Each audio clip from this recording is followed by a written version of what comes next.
നമസ്കാരം. നമ്മളെല്ലാവരും വളരെ ആകാംക്ഷയോടെ കേട്ട ഒരു വാർത്തയാണ്. അതല്ലെങ്കിൽ അത്ഭുതത്തോടെ എന്ന് പറയേണ്ടതില്ല. കാരണം രാജ്യദ്രോഹികൾ സാധാരണ എന്താണ് ചെയ്യുക എന്നുള്ളത് നമ്മൾക്കറിയാം. അത് ഏഷ്യാനെറ്റിനും മീഡിയ വണ്ണിനും അടക്കം നിരോധനം നേരിട്ട സമയത്തൊക്കെ നമ്മൾ കണ്ടതാണ്. അതായത് ശത്രു രാജ്യങ്ങളുടെ കയ്യിൽ നിന്ന് പോലും കോടിക്കണക്കിന് രൂപ വാങ്ങിക്കൊണ്ട് നമ്മുടെ രാജ്യത്തെ ഒറ്റുകൊടുക്കുന്ന പ്രവർത്തനങ്ങൾ മാധ്യമ മേഖലയിലൂടെ നടത്തുക എന്ന ഏറ്റവും വലിയ രാജ്യദ്രോഹം, ആ പ്രവർത്തനം തന്നെയായിരുന്നു കഴിഞ്ഞ നാളുകളിലൊക്കെ ഒട്ടേറെ മാധ്യമങ്ങളിലൂടെ നമ്മൾ കാണാറുണ്ട്. അത് ഏറ്റവും അവസാനത്തേതിൽ എത്തി നിൽക്കുകയാണ് റിപ്പോർട്ടർ ചാനൽ എന്ന് പറയുന്ന. ഇന്നിപ്പോൾ സുജയ പാർവതി എന്നങ്ങോട്ട് കേൾക്കുമ്പോഴേക്കും ആവേശ സംഖികളുടെ രക്തം ഇങ്ങനെ തിളച്ചിങ്ങനെ മറിയും.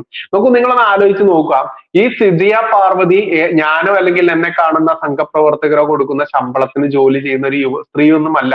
അവർ റിപ്പോർട്ടർ ചാനൽ എന്ന് പറയുന്ന ആ ചാനലിലെ തൊഴിലാളി മാത്രമാണ്. അവർക്കെതിരെ അടക്കം ഒരുപാട് ആരോപണങ്ങൾ ഉയർന്നു വന്നിട്ടുണ്ട്. ഇപ്പോൾ നികേഷ് കുമാറിനെ കഴിഞ്ഞ ആഴ്ച ED ചോദ്യം ചെയ്തൊക്കെ നമ്മൾ കണ്ടതാണ്. ED ചോദ്യം ചെയ്ത് മറ്റൊന്നിനുമല്ല, 7 കോടി രൂപയോളമാണ് നിരോധിത ഭീകര സംഘടനയുള്ള പോപ്പുലർ ഫ്രണ്ടിൽ നിന്നും ഇസ്ലാമിക കൊടും ഭീകരരിൽ നിന്നും ഈ റിപ്പോർട്ടർ ചാനൽ കൈപ്പറ്റിയിട്ടുള്ളത്. അതുമായി ബന്ധപ്പെട്ട് ചോദ്യം ചെയ്യാൻ തന്നെയായിരുന്നു നികേഷ് കുമാറിനെ വിളിച്ചു വരുത്തിയതും. അയാൾ അവിടെ നിൽക്കുന്നതൊക്കെ നമ്മൾ കണ്ടു.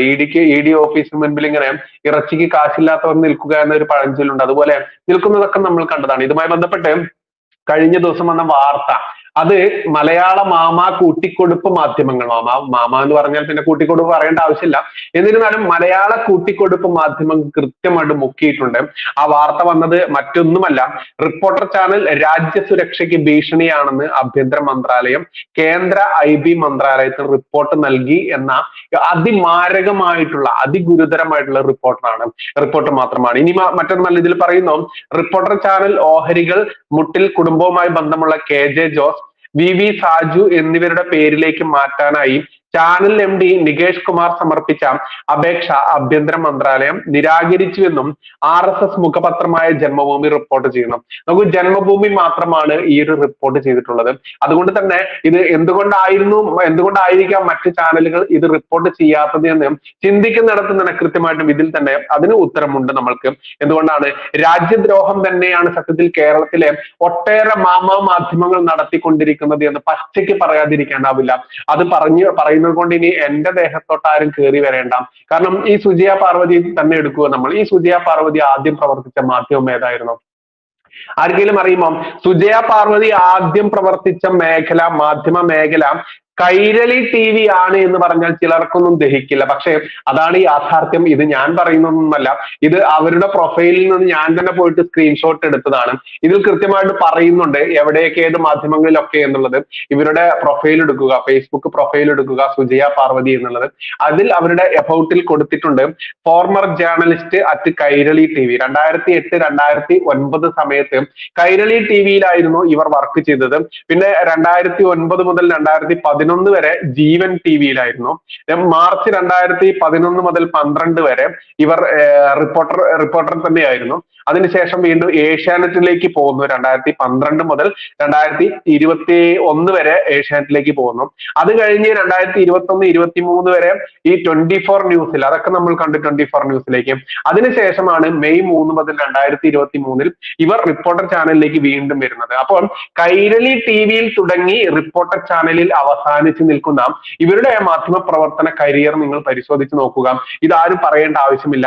ഏറ്റവും വലിയ രസം എന്ന് വെച്ചാൽ ഈ നികേഷ് കുമാറിനെ 7 കോടി നിരോധിത മുസ്ലിം ഭീകര സംഘടനയിൽ നിന്ന് സ്വീകരിച്ചതിന്റെ പേരിൽ ചോദ്യം ചെയ്തോ റിപ്പോർട്ടർ ചാനൽ പൂട്ടിപ്പോകുന്ന ഒരു അവസ്ഥയിൽ നിൽക്കുന്നു.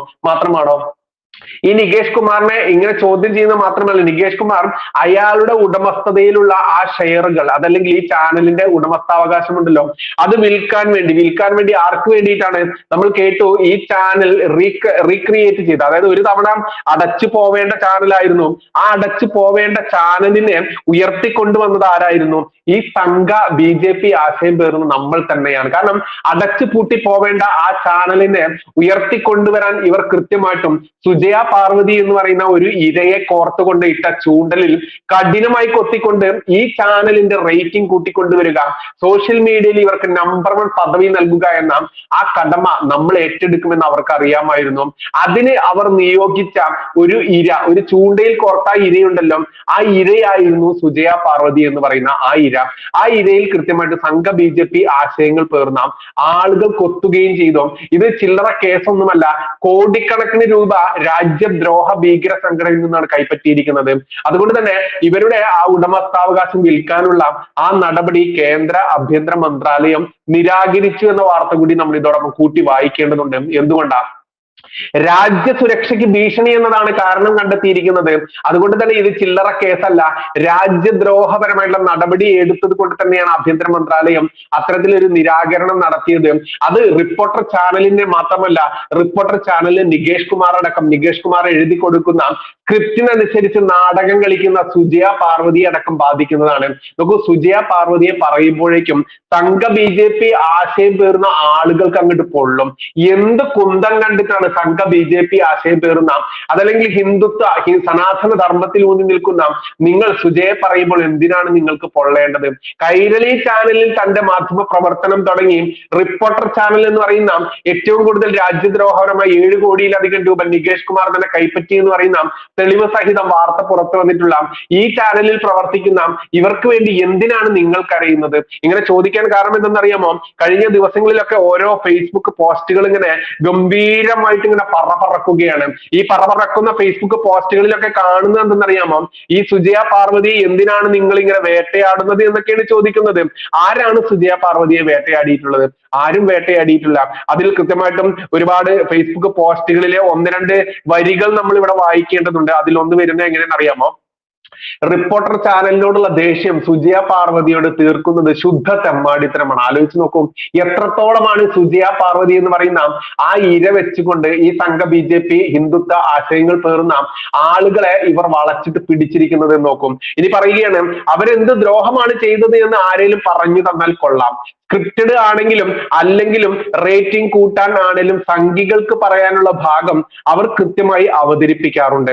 സംഘികളല്ലാത്ത ആരും ജനം ചാനൽ തുറന്നു വെക്കില്ല എന്നിരിക്കെ റിപ്പോർട്ടർ ചാനൽ കാണുന്ന പ്രേക്ഷകർക്ക് മുന്നിൽ നമ്മുടെ വാദം നിരത്താൻ അവർക്ക് കൃത്യമായി സാധിച്ചിട്ടുണ്ട്. നോക്കൂ, ഇത് പറയുന്ന ആളുകളോട്, ഈ ആശയം പേറുന്ന ആളുകളോട് ഞാൻ ചോദിക്കട്ടെ, നമ്മളെ അബ്ദുൾ നാസർ മദനി കാക്കയുണ്ടല്ലോ, കാലാകാലം എന്തായാലും ജയിലിൽ ഉണ്ടെന്ന് ചാവുന്നത് വരെ കിടക്കാൻ വിധിക്കപ്പെട്ട് വിചാരണ തടവുകാരനായി വിധിക്കപ്പെട്ട് കിടക്കുന്ന ഈ ചങ്ങാതി ഉണ്ടല്ലോ, ഈ ചങ്ങാതി ബോംബ് സ്ഫോടനം നടത്തി, കോയമ്പത്തൂർ ബോംബ് സ്ഫോടനമായി ഒട്ടേറെ ബോംബ് സ്ഫോടനം നടത്തിക്കൊണ്ട് 100 കണക്കിന് ആളുകളെ കൊല ചെയ്ത ആ കേസിലെ വിചാരണ തടവുകാരനാണ്. നാളെ ഈ ചങ്ങാതി വന്നുകൊണ്ട് ഏതെങ്കിലും ഒരു ചാനലിൽ കയറി ഇരുന്നു കൊണ്ട് സംഘ BJP അതല്ലെങ്കിൽ RSS BJP ഹിന്ദുത്വ ആശയങ്ങൾ പറഞ്ഞു എന്ന് കരുതുക, നിങ്ങൾ ഈ പറയുന്ന അബ്ദുൾ നാസർ മദനിയെ നിങ്ങൾ എല്ലാവരും സപ്പോർട്ട് ചെയ്യുമോ? നോക്കൂ, ഇവരുടെ ബേസിക് ആയിട്ടുള്ള പിന്നാമ്പുറം നിങ്ങളൊന്ന് പരിശോധിച്ച് നോക്കുക. ഇവർ ഒരിടത്തും പറഞ്ഞിട്ടില്ല ഞാനൊരു സംഘ BJP ആശയം പേർന്ന ഹിന്ദുത്വവാദിയാണ് എന്നൊന്നും പറഞ്ഞിട്ടില്ല. പിന്നെ എന്തുകൊണ്ടാണ്? ഇവർക്ക് കൃത്യമായിട്ടും ടാർഗറ്റ് ഉണ്ടായിരുന്നു. ആ ടാർഗറ്റിൽ അവർ വിജയിച്ചു. സംഘ BJP ഹിന്ദുത്വ ആശയങ്ങൾ പേറുന്ന ആളുകളെ പിടിച്ചിട്ട് ഈ ചാനലിന് റേറ്റിംഗ് കൂട്ടിക്കൊടുക്കുക എന്നത് കൃത്യമായിട്ടും അവർ വിജയിച്ചു. ആ വിജയിച്ചതിന് ഇരയാക്കപ്പെട്ടത് ആരാണ്? നിരപരാധികളായിട്ടുള്ള ഇവിടുത്തെ സംഘ BJP ഹിന്ദുത്വ ആശയം പേറുന്ന ആളുകൾ തന്നെയാണ്. എന്നിട്ട് ഇന്നിപ്പോൾ രാജ്യദ്രോഹപരമായിട്ടുള്ള നടപടി നേരിടാനും രാജ്യദ്രോഹപരമായിട്ടുള്ള നിരാകരണം നേരിട്ട 7 കോടിയിലധികം രൂപ നിരോധിത ഇസ്ലാമിക ഭീകരരിൽ നിന്ന്, പോപ്പുലർ ഫണ്ടുകാരിൽ നിന്നാണ്. നിങ്ങൾ ഈ പോപ്പുലർ ഫണ്ടുകാരിൽ നിന്ന് ഈ ഫണ്ട് വാങ്ങിയ അവരെ അനുകൂലിച്ചുകൊണ്ട് സുജയ പാർവതിക്ക് വേണ്ടി സംസാരിക്കുമ്പോൾ നിങ്ങൾ മനസ്സിലാക്കുക, ആലപ്പുഴയിലെ രഞ്ജിത്ത് ശ്രീനിവാസൻജിയുടെ കൊന്നതിന് ശേഷം കുടുംബാംഗങ്ങളുടെ മുന്നിൽ നിവസ്ത്രനായിട്ടും എല്ലാ വസ്ത്രങ്ങളും അഴിച്ചു മാറ്റപ്പെട്ട് പൂർണ്ണമായിട്ട് നഗ്നനാക്കിക്കൊണ്ട് വെട്ടിയും കുത്തിയും കൊന്നതിന് ശേഷം അദ്ദേഹത്തിന്റെ മുഖം കൂടം വെച്ച് അടിച്ചടിച്ച് അവരുടെ ആ മക്കൾക്കോ ആ ഭാര്യയ്ക്കോ അമ്മയ്ക്കോ ഒരു നോക്ക് കാണാനുള്ള മുഖം പോലും ബാക്കി വെക്കാത്ത, അതല്ലെങ്കിൽ പാലക്കാടിലേക്ക് പോവുകയാണെങ്കിൽ മറ്റു ശ്രീനിവാസൻ, മറ്റു ഒരുപാട് സഞ്ജിത്ത് നമ്മൾക്കറിയാം, ഇത്തരത്തിൽ ഒട്ടേറെ സംഘ BJP അനുകൂലികളെ RSSകാരെ നിഷ്കരണം കൊന്നു തള്ളിയ ഇസ്ലാമിക കൊടും ഭീകരന്മാരുള്ള പോപ്പുലർ ഫണ്ടിന്റെ ആ ഫണ്ട് കൈപ്പറ്റിയ രാജ്യദ്രോഹികൾ, ദുഷ്ടർ, ആ ദുഷ്ടർക്ക് വേണ്ടിയാണ് നിങ്ങൾ അനുകൂലിച്ച് സംസാരിക്കുന്നത്. അതേത് സുജയ പാർവതിയുടെ പേരിലാണെങ്കിലും സുജയ പാർവതി എന്തൊക്കെ ഹിന്ദുത്വ RSS BJP ആശയങ്ങൾ പറയുന്നുണ്ടെങ്കിലും അതിനെ ഒരിക്കലും നമ്മൾ ന്യായീകരിക്കരുത്. കാരണം ന്യായീകരിക്കുമ്പോൾ അവിടെ നിങ്ങൾ ഒറ്റുകൊടുക്കുന്നത് ഈ ധീര ബലിദാനികളുടെ ജീവനെയാണ്. ആ ജീവനുണ്ടായിരുന്ന ആ കുടുംബത്തെയാണ്. അവർ എന്തിനു വേണ്ടിയാണ് അവരുടെ ജീവൻ വെടിഞ്ഞത്? അതും അതിമാരകമായി, അതിക്രൂരമായി, ബീഭത്സമായ രീതിയിൽ വെട്ടിനുറുക്കപ്പെട്ട് മുഖം അടിച്ച് പരത്തിയിട്ടുള്ള ആ ഭീകരർക്ക് വേണ്ടിയാണ് നിങ്ങൾ ന്യായീകരണ പോസ്റ്റുകൾ ഇറക്കുന്നത് എന്ന് നിങ്ങൾ മനസ്സിലാക്കുക. ഇനി ഇതിൽ പറയുന്നുണ്ട്, അതിനുള്ള നന്ദി വേണമെന്നില്ല. നമുക്ക് വേണ്ടി സംസാരിച്ച ഒരു സ്ത്രീയെ വളരെ മോശമായി ചിത്രീകരിക്കരുത്, തല്ലുകൊള്ളിത്തരമാണ്. നോക്കൂ, അവരെ ആരും മോശമായി ചിത്രീകരിച്ചിട്ടൊന്നുമില്ല. പക്ഷെ റിപ്പോർട്ടർ ചാനൽ എന്ന് പറയുന്ന ആ ചാനലിന്റെ ഉടമസ്ഥാവകാശം ആർക്കാണെന്നും അവരുടെ ലക്ഷ്യം എന്താണെന്നും കൃത്യമായിട്ട് തിരിച്ചറിയുന്ന ആളുകൾ കൃത്യമായിട്ട് രാജ്യദ്രോഹികളായിട്ടുള്ള, അതല്ലെങ്കിൽ മുസ്ലിം കൊടും ഭീകരന്മാരല്ല, നിരോധിത ഭീകരന്മാരിൽ നിന്നും ഫണ്ട് സ്വീകരിച്ചതിനെ പച്ചയ്ക്ക് പറയുമ്പോൾ അതിൽ ഒരു പക്ഷെ സുജയ പാർവതിയുടെ പങ്കും നമ്മൾ അതിൽ എടുത്തു പറയും. അവർ ചാനലിൽ ഹിന്ദുത്വ, BJP സംഘ ആശയങ്ങൾക്ക് വേണ്ടി പോരാടുന്ന വലിയ സംഘപുത്രിയായിട്ടൊന്നും നിങ്ങൾ ആരും വാഴ്ത്തേണ്ട. അവർ ഒരിക്കലും അവരുടെ രാഷ്ട്രീയം വെളിപ്പെടുത്തിയിട്ടില്ല.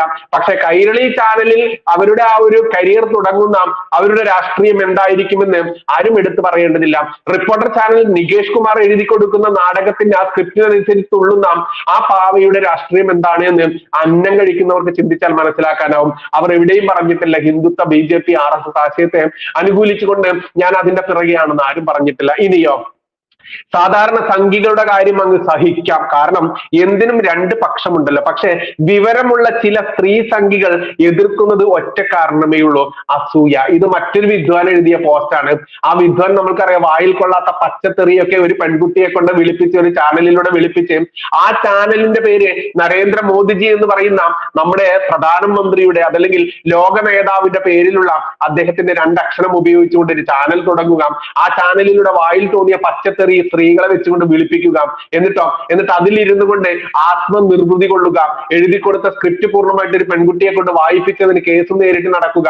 അവസാനം ആ ചാനൽ പൂട്ടിപ്പോയി. ഇന്നിപ്പോൾ അവിടെയും ഇവിടെയും ഇല്ലാതെ അന്തം വിട്ട് നടക്കുന്ന BJP-യിൽ സ്ഥാനം മോഹിയായിട്ടുള്ള അയാൾക്ക് BJP-യിൽ സ്ഥാനം കിട്ടില്ല. കാരണം കണ്ടിടത്തെല്ലാം കള്ളത്തരങ്ങളും കൊള്ളത്തരങ്ങളും അതല്ലെങ്കിൽ തട്ടിപ്പും വെട്ടിപ്പും നടത്തി മലപ്പുറം ജില്ലയടക്കം പത്തനംതിട്ട ജില്ലയടക്കമുള്ള സ്ഥലങ്ങളിൽ നിന്ന് ഓടിക്കപ്പെട്ട, BJP-യിൽ നിന്ന് പുറത്താക്കപ്പെട്ട ഒരുത്തൻ പിന്നെ NDA-യുടെ ഏതൊക്കെ ഘടകകക്ഷികളായിരുന്ന പാർട്ടികളിലൊക്കെ കുടിയേറിയിട്ടുള്ള ഈ ഒരുത്തൻ പറയുകയാണ്, സാധാരണ സംഘികളുടെ കാര്യം അങ്ങ് സഹിക്കാം, കാരണം എന്തിനും രണ്ട് പക്ഷമുണ്ടല്ലോ. പക്ഷെ വിവരമുള്ള ചില സ്ത്രീ സംഘികൾ എതിർക്കുന്നതിന് ഒറ്റ കാരണമേ ഉള്ളൂ, അസൂയ.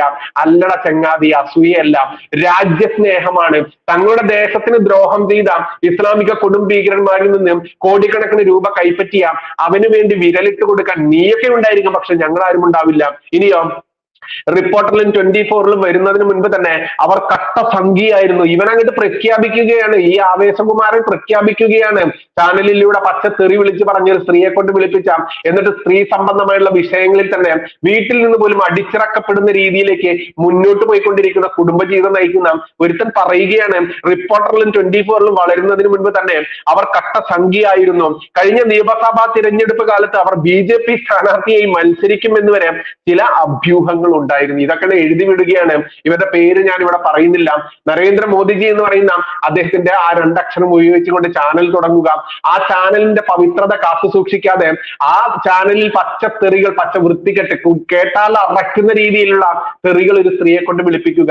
അവസാനം ആ ചാനൽ പൂട്ടിപ്പോയി. നാട്ടുകാരുടെ കയ്യിൽ നിന്ന് തല്ല് കിട്ടുന്നതിന് മുൻപ് പൂട്ടിപ്പോയി എന്നുള്ളതാണ് മറ്റൊരു യാഥാർത്ഥ്യം. ആ രീതിയിലുള്ള ഒരുത്തനാണ് ഇങ്ങനെ എഴുതിയിരിക്കുന്നത്. നോക്കൂ, ഇവിടെ റിപ്പോർട്ടർ ചാനൽ ഒരു പക്ഷേ കേന്ദ്രം ഇടപെട്ട് പൂട്ടിക്കാനും സാധ്യതയുണ്ട്. കാരണം രാജ്യദ്രോഹം, ലോകത്തിന് തന്നെ ഭീഷണിയായിട്ടുള്ള ഇസ്ലാമിക കൊടും ഭീകരന്മാരിൽ നിന്ന് കോടിക്കണക്കിന് രൂപ കൈപ്പറ്റിയ ആ കേസാണിത്.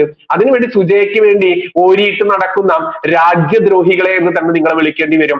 എന്തിന്റെ പേരിലായാലും സുജയ പാർവതി പ്രവർത്തിക്കുന്നത് റിപ്പോർട്ടർ ചാനൽ എന്ന് പറയുന്ന ഇസ്ലാമിക കൊടും ഭീകരന്മാരിൽ നിന്ന് 7 കോടിയിലധികം രൂപ കൈപ്പറ്റിയ ഭീകരവാദികൾക്ക് വേണ്ടി പ്രവർത്തിക്കുന്ന ആ ചാനലിനാണ് എന്ന് പറയുമ്പോൾ ആ പങ്ക് അവർക്കും അവകാശപ്പെട്ടത് തന്നെയാണ്. അതുകൊണ്ട് സുജയ പാർവതിക്ക് വേണ്ടി ന്യായീകരിച്ച് രംഗത്തിറങ്ങുന്ന ആളുകൾ മനസ്സിലാക്കുക, നിങ്ങൾ ഒറ്റുകൊടുക്കുന്നത് ധീര ദേശാഭിമാനികൾ, അതല്ലെങ്കിൽ ധീര നമ്മുടെ വിട്ടുപോയിട്ടുള്ള ബലിദാനികൾ, ശ്രീനിവാസൻജി ആയിക്കോട്ടെ, അതല്ലെങ്കിൽ രഞ്ജി ശ്രീനിവാസൻജി ആയിക്കോട്ടെ, ഇനി വേണ്ട സഞ്ജിത്ത് ആയിക്കോട്ടെ, ഇങ്ങനെ എണ്ണിയാനൊടുങ്ങാത്ത 100 കണക്കിന് സംഘപ്രവർത്തകരെ വെട്ടിനുറുക്കിയ, അതല്ലെങ്കിൽ അതിമാരകമായി അതിക്രൂരമായി കൊന്നൊടുക്കിയിട്ടുള്ള അവർക്ക് വേണ്ടിയാണ് നിങ്ങൾ ന്യായീകരിക്കുന്നത് എന്ന് ഇവിടെ വീണ്ടും വീണ്ടും പറയേണ്ടതുണ്ട്. സുജയ പാർവതിയെ പറയുമ്പോഴേക്കും പൊള്ളിക്കൊണ്ട് എന്റെ നേരെ വാളെടുത്ത് ഇറങ്ങേണ്ട. കാരണം എനിക്ക് ഒറ്റ നിലപാടേ ഉള്ളൂ, അത് നമ്മുടെ രാജ്യത്തിന് വേണ്ടിയാണ്, ധീരബലിദാനികൾക്ക് വേണ്ടിയാണ്. അവരെ ഒറ്റുകൊടുക്കാൻ എന്നെ കിട്ടില്ല. കാരണം എനിക്ക് ഒറ്റ തന്തയുള്ളൂ. കാണുന്നവനെല്ലാം അപ്പായപ്പ എന്ന് വിളിച്ച് നടക്കുന്ന സ്വഭാവം എനിക്കില്ല. സുജയ പാർവതി സംഘ BJP ഹിന്ദുത്വ ആശയങ്ങൾക്ക് വേണ്ടി വല്ലതും പറയുമ്പോഴേക്കും അവർക്ക് വേണ്ടി ജയ് വിളിക്കാൻ എന്നെ കിട്ടില്ല. നിങ്ങൾ വിളിച്ചോ. അതിന് നിങ്ങൾക്ക് വേണമെങ്കിൽ അസൂയയോ എന്ത് വേണമെങ്കിലും ഉപയോഗിക്കാം വാക്ക്. പക്ഷെ അതിന് ഞാൻ കാണുന്ന ഒരേ ഒരു കാരണമേ ഉള്ളൂ, ഞാൻ ഒറ്റ തന്തയ്ക്ക് പറഞ്ഞ രാജ്യസ്നേഹിയാണ്. വീരബലിദാനികളുടെ ആ ജീവന് ഞാൻ വില കൽപ്പിക്കുന്നുണ്ട് എന്നുള്ള ഉത്തരം മാത്രമാണ് എന്റെ മുന്നിലുള്ളത്.